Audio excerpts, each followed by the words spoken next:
Bonjour à tous, c'est François Bunel.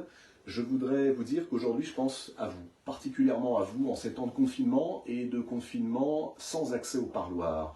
En revanche, peut-être avez-vous accès à ceci, une bibliothèque avec des livres, n'importe quel livre dedans. Je vais vous en proposer 3 aujourd'hui qui me semblent pouvoir vous aider à élargir votre horizon et peut-être à comprendre pas mal de choses, notamment la situation actuelle.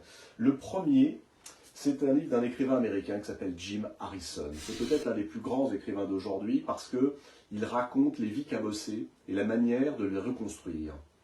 3 nouvelles, assez courtes, les 3 nouvelles dans Légendes d'automne, et qui racontent comment des personnages cherchent la vengeance à la place de la justice, à refaire leur vie en repartant de zéro quand ils ont déjà pas mal fait de bêtises et bourlingué. Et puis comment l'Amérique s'est construite sur le massacre des Indiens, sur un génocide. C'est absolument formidable et c'est aussi un éloge des grands espaces.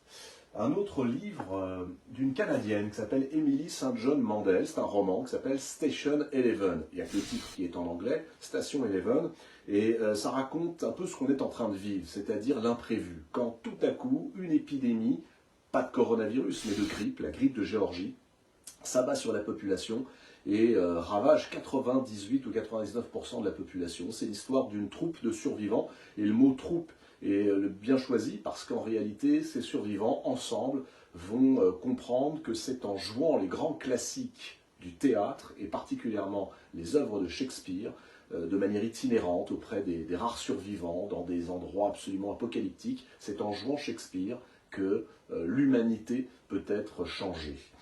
Et puis, on a toujours besoin de poésie, je trouve. La poésie, vous savez, c'est pas toujours les classiques, c'est pas non plus forcément en vers, ça peut être tout simplement des petits textes lumineux.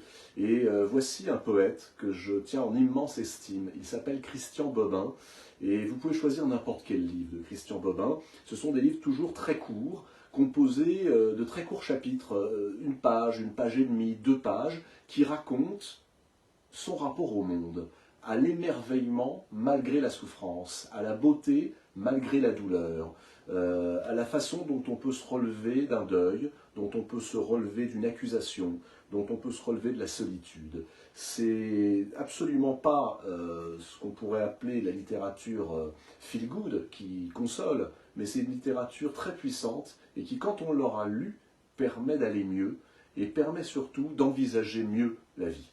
Voilà, Christian Bobin. Je pense à vous et je vous souhaite bon courage et de bonnes lectures.